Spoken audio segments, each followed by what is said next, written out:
Imagine você na jornada da FIV, inicialmente aguardando a menstruação para começar o tratamento.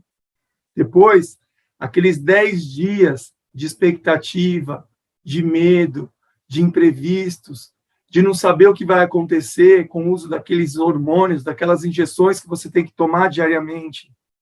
E aí, passados esses 10 dias, que você atinge ali o objetivo, que os folículos maiores alcançaram o tamanho esperado, você encara o jejum, encara aquela medicação final, seu marido fica em abstinência e você vai feliz da vida para a coleta dos óvulos. E aí recebe a sedação, vai para a recuperação pós-anestésica e, de repente, chega a notícia. Infelizmente, não tivemos óvulos. É como se, nesse momento, arrancassem de você todo o seu sonho, toda a sua esperança, todo o seu otimismo. Parece que tudo que você vivenciou até ali não valeu a pena, não serviu para absolutamente nada.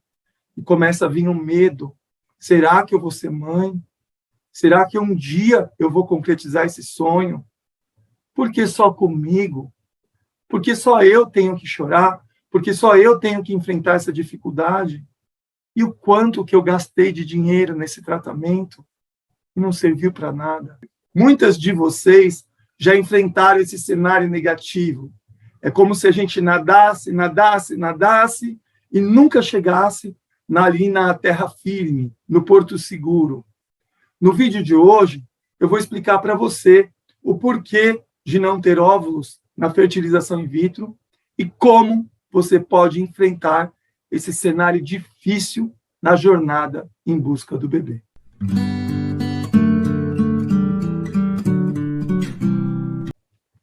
Olá, eu sou o professor Dr. Anderson Mello, médico especialista em reprodução humana pela USP de Ribeirão Preto e também fundador deste canal de informação e acolhimento, que é o Fertilidade e Saúde. E antes da gente começar o assunto de hoje, eu vou pedir a sua colaboração.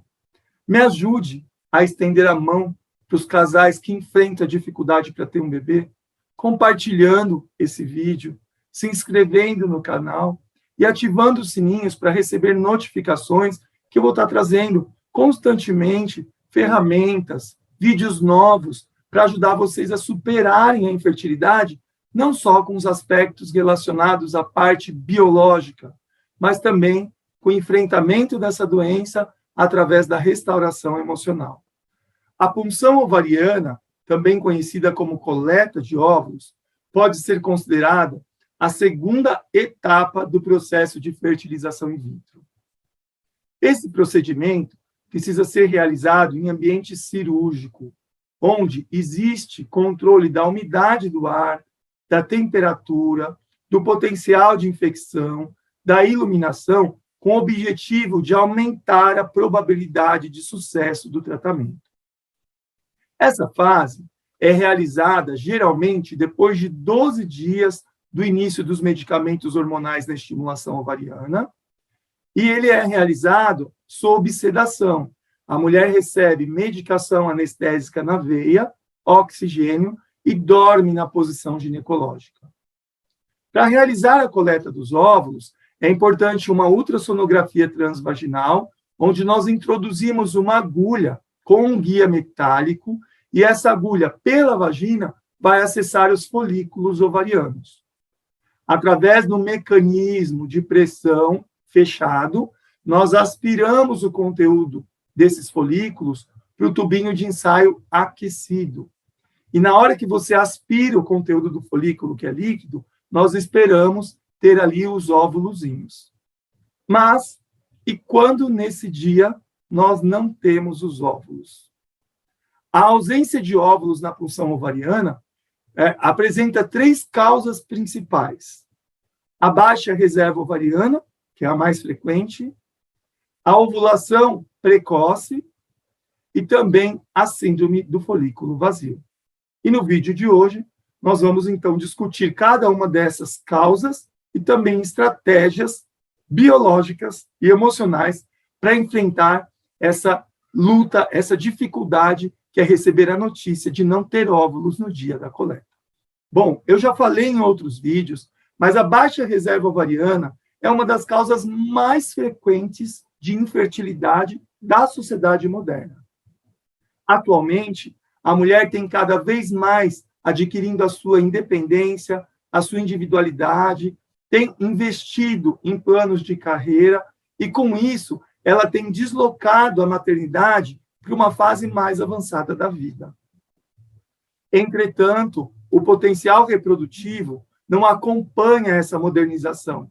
E o avanço da idade da mulher pode promover uma redução da quantidade e da qualidade dos óvulos, o que diminui o potencial reprodutivo feminino. Essa redução do potencial reprodutivo também é conhecida por baixa reserva ovariana. Existem, atualmente, alguns marcadores que a gente pode utilizar para estimar como está o potencial reprodutivo da mulher. Do ponto de vista prático, 3 fatores são fundamentais. Idade. Nós sabemos que progressivamente ocorre prejuízo da fertilidade feminina, mas esse prejuízo ele começa a se acelerar principalmente depois dos 35, 37 anos. Então, quem não pensa em engravidar até essa idade, precisa pensar em congelar os seus óvulos para preservar a sua fertilidade. Porque mesmo que ela decida engravidar numa fase mais avançada da vida, onde o potencial reprodutivo já declinou, o sucesso do tratamento futuro com os óvulos congelados é correspondente à idade dela no momento do congelamento desses óvulos.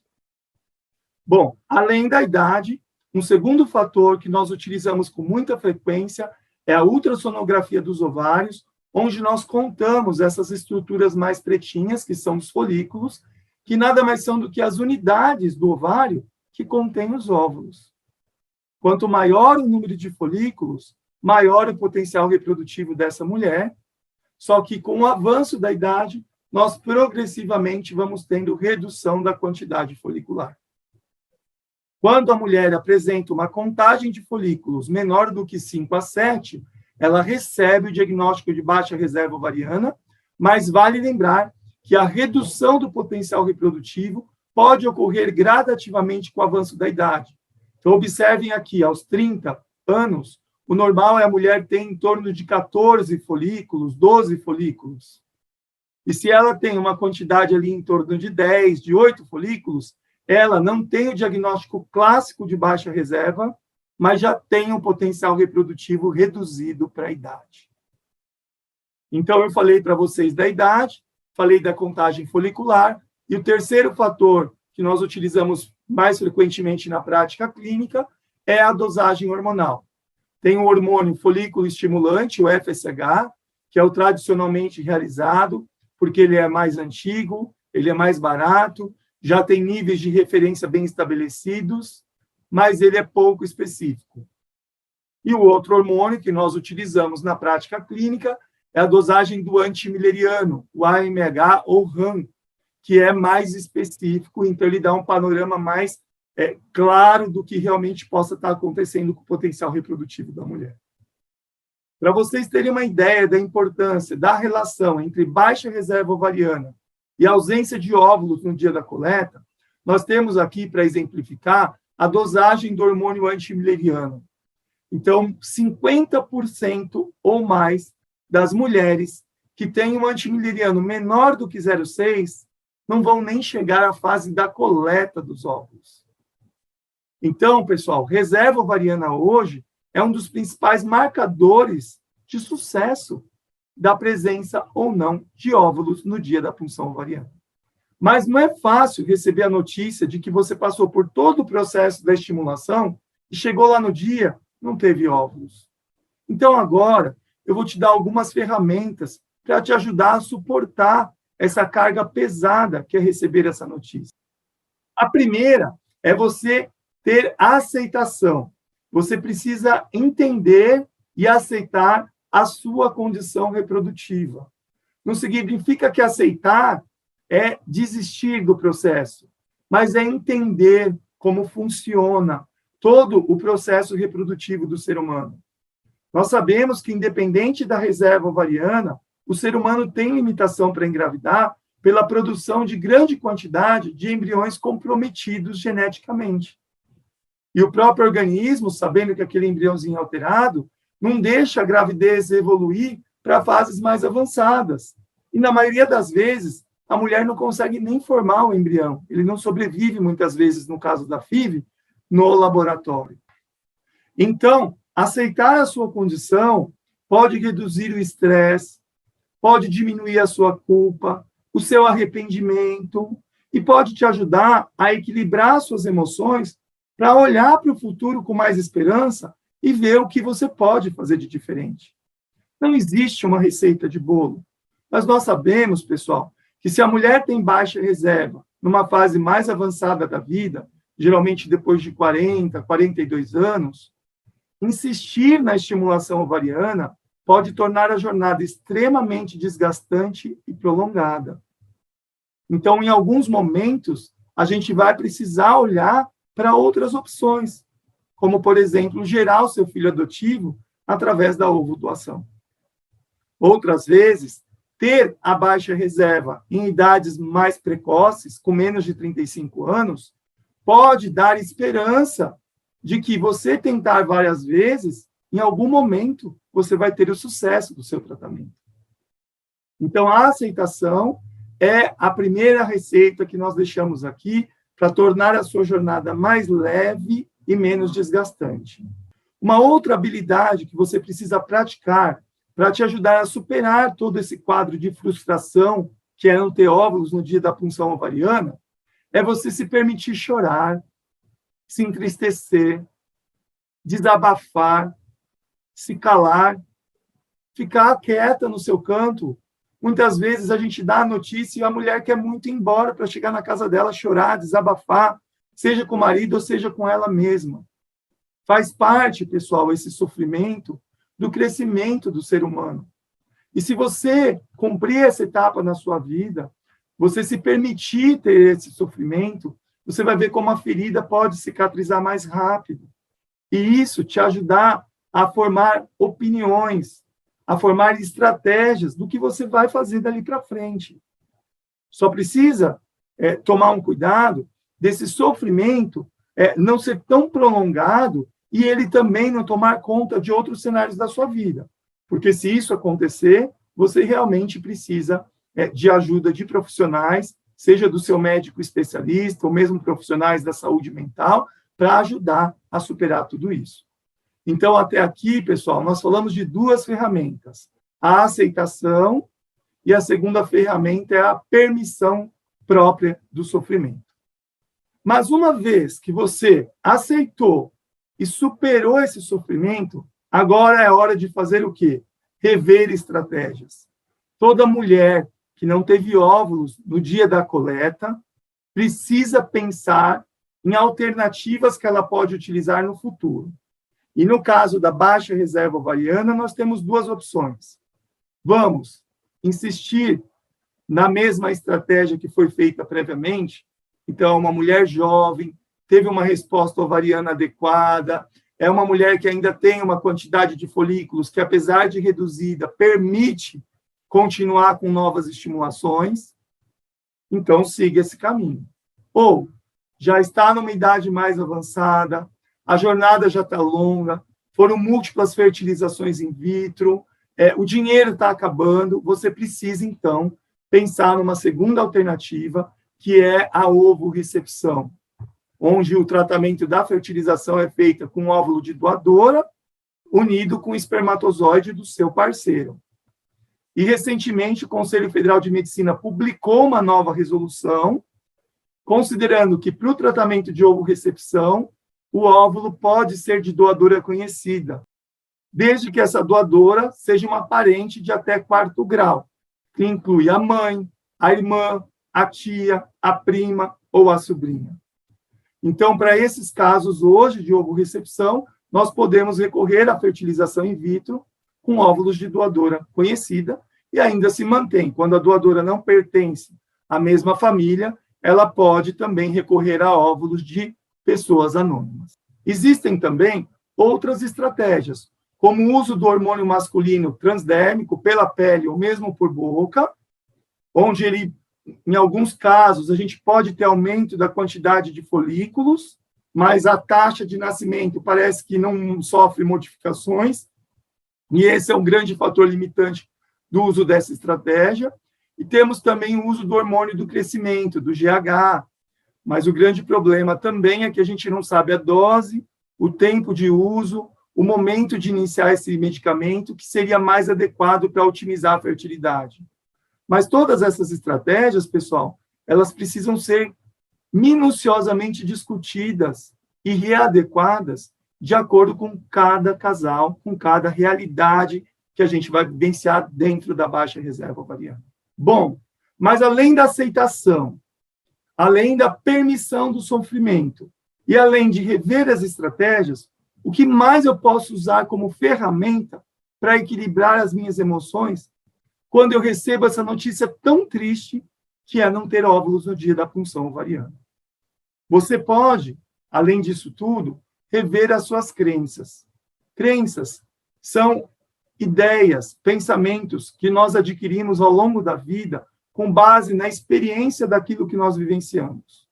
Então, existe a crença do desvalor, existe a crença do menosprezo, existe a crença da inferioridade, e existe a crença do otimismo, da positividade, da resiliência também, mas tudo isso, pessoal, é formado ao longo da nossa vida, como nós vamos reagindo a nós mesmos, às pessoas que nós convivemos, ao mundo como um todo, e mesmo qual é a nossa reação, expectação em relação ao futuro.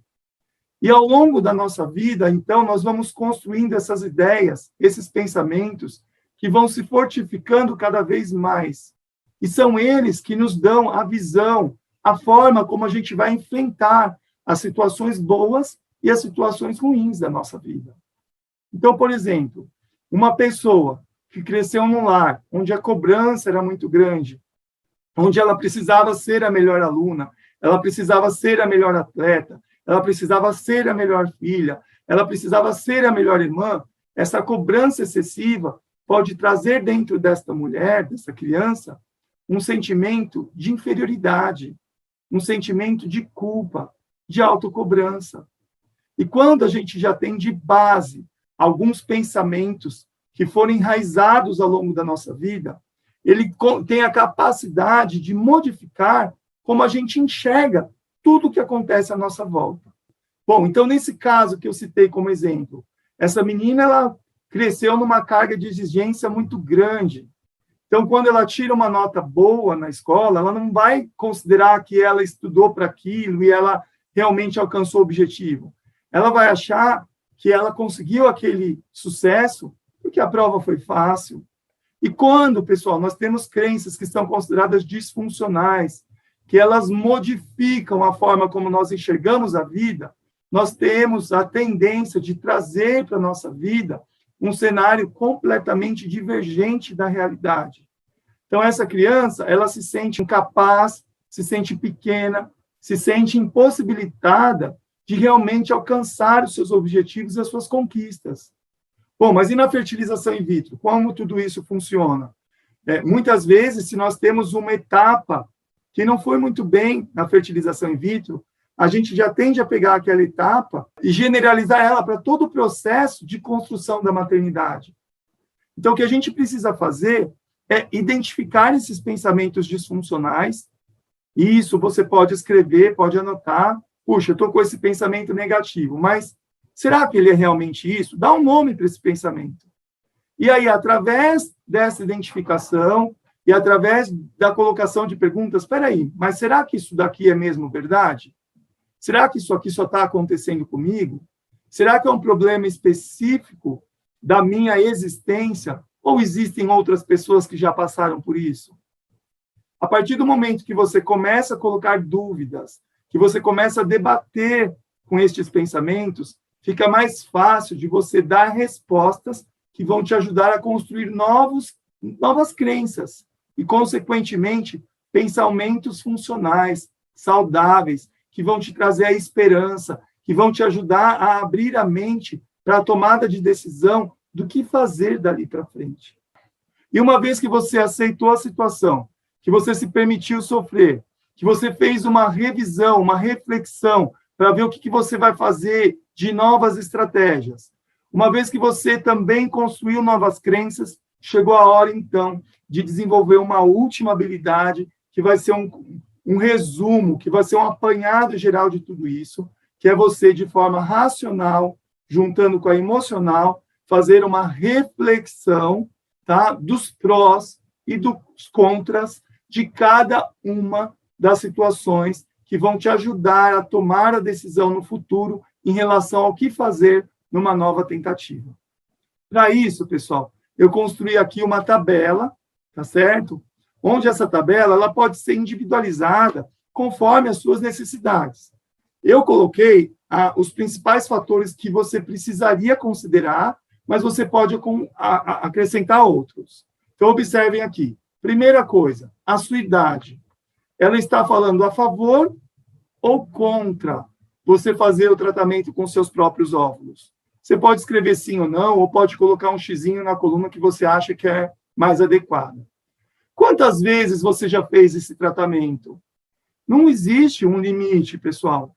Não existe o mínimo, não existe o máximo. Eu tenho pacientes que não quiseram fazer nem a primeira e já partiram para o plano B, que era o óvulo de doadora. E já tive pacientes que precisaram fazer 8 vezes com óvulo próprio para ter certeza que era necessário mudar a estratégia. Já tive pacientes que não quiseram desistir, fizeram 5 vezes e alcançaram a maternidade com óvulo próprio. Então, não existe um número máximo. Você precisa colocar também na balança a condição financeira, o quanto você já gastou, o quanto que você tem condição de gastar adicionalmente, porque a jornada pode ser longa. Taxa de sucesso. Nós sabemos que com óvulo próprio, na presença de baixa reserva até os 39 anos, em torno de 5% a 20% vão engravidar. Passou os 39 anos, geralmente cai para 5% ou menos. Então, isso daqui é legal também para você avaliar.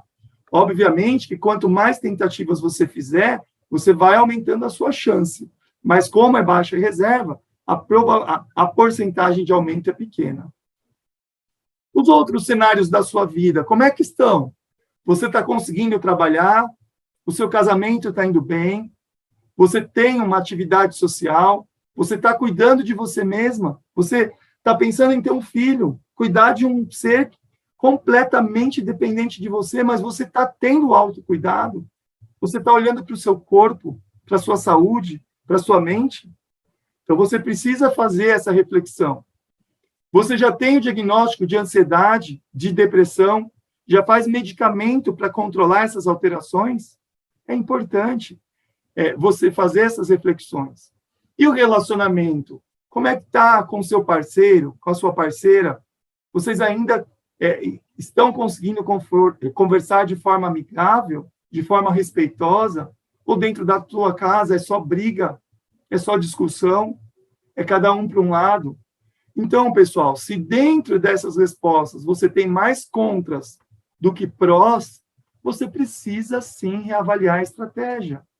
Você precisa discutir entre vocês primeiro e depois com o profissional que está participando dessa história com vocês, sobre a melhor estratégia para ajudar a virar esse capítulo da história.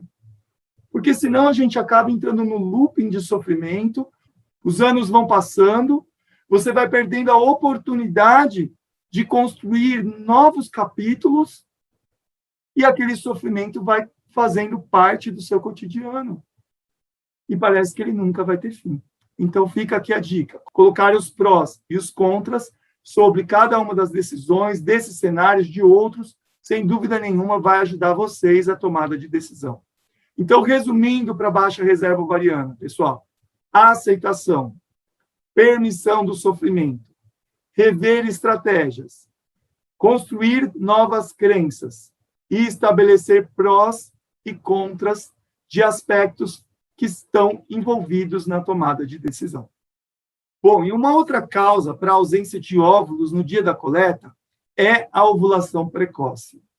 E é muito comum no vocabulário da mulher com infertilidade, mais da mulher, mas alguns homens também, sempre colocarem a palavra nunca ou ninguém. E aí, diante daquele cenário que ela ovulou antes da hora e não teve óvulos no dia para fazer o tratamento, ela fala assim, puxa, por que comigo? Com ninguém acontece isso. Eu nunca ouvi falar de ovulação precoce. Pois bem, pessoal, esse diagnóstico pode acontecer em 2 a 5% dos casos.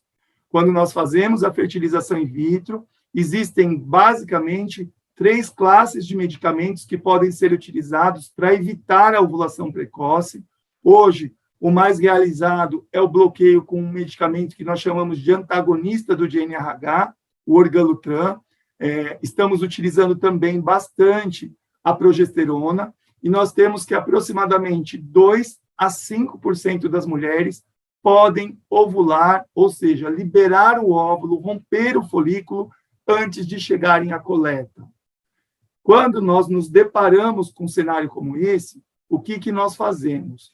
Funcionamos também o líquido que fica acumulado por trás do útero.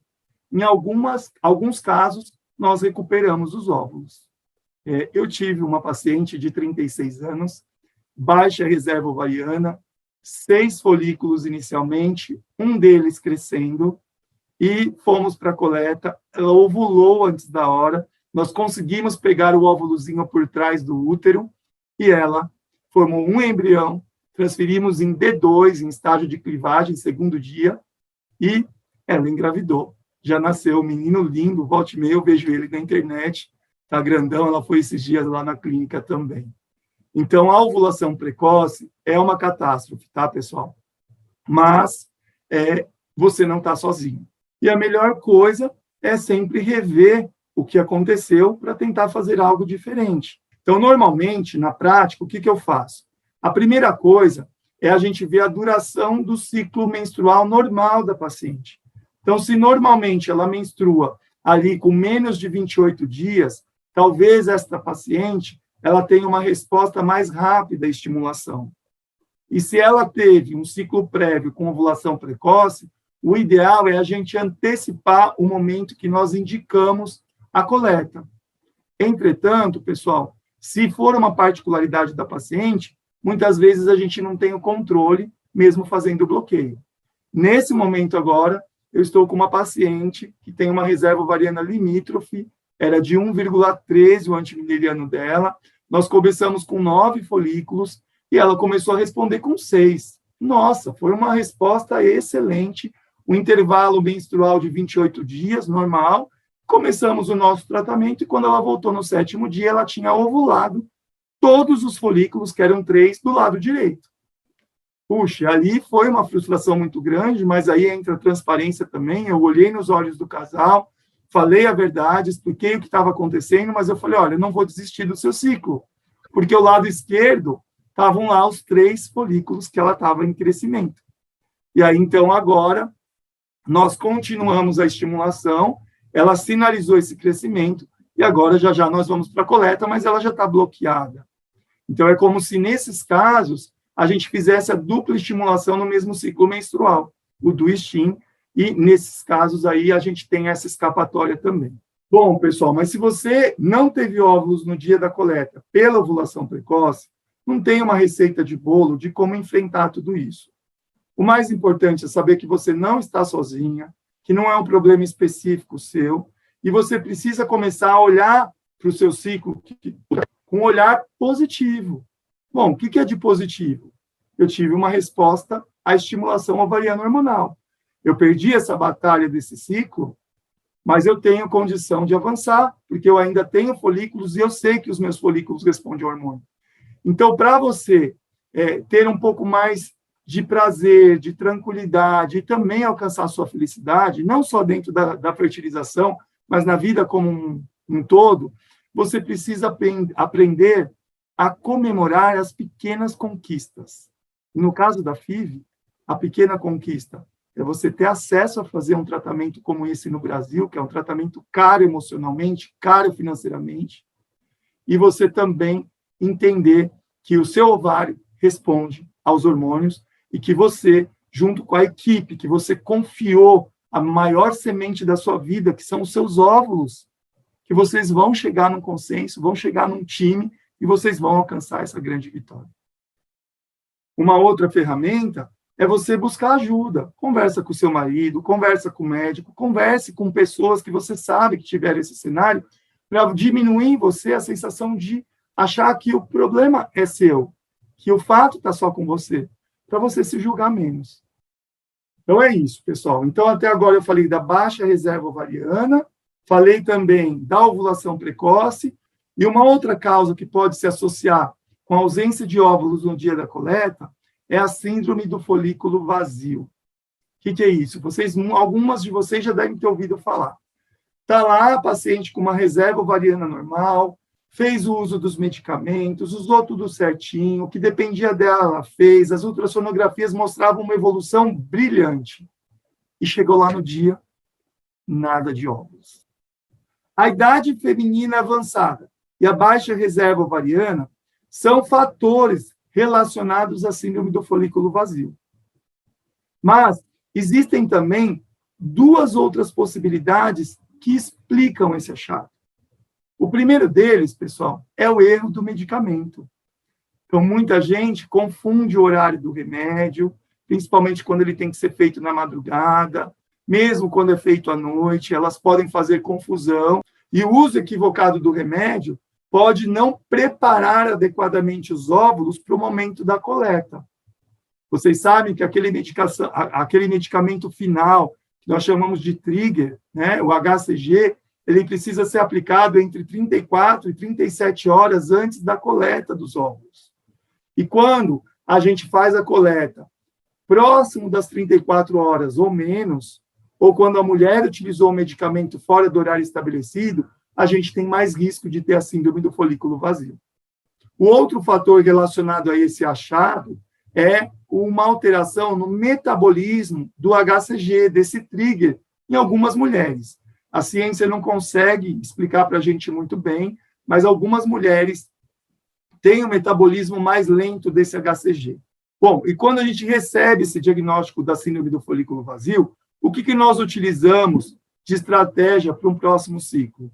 Primeiro, pessoal, sempre confirmar o horário do remédio antes de ir para o centro cirúrgico para coleta. Lá na clínica, faz parte dos processos de execução de tarefas a gente confirmar com a paciente o horário que ela administrou o medicamento. Bom, além disso, o segundo passo, a ciência se baseia em alguns casos clínicos, porque não costuma ter uma grande quantidade de pessoas com essa alteração, geralmente ocorre em 1 a 2% das mulheres no dia da coleta, tá? Então, o que é feito? A gente aumenta a dose do HCG, ou você combina 2 tipos de medicamentos diferentes, e o que nós utilizamos também na prática é fazer a coleta escalonada. O que é isso? A mulher vai para a coleta de óvulos, funciona um ovário, espera o laboratório avaliar se veio o óvulo, se veio o óvulo, você funciona o segundo ovário. Se não veio o óvulo, você deixa a paciente acordar, ela volta para a recuperação anestésica e depois de 1 hora ela vem novamente para puncionar o segundo ovário. E para exemplificar isso, eu me recordo de um casal, ela nutricionista, ele médico ortopedista, jovem, 32 anos, síndrome do ovário policístico, teve uma resposta espetacular, previsão de 18 óvulos, e quando nós fomos ver, nada de óvulo.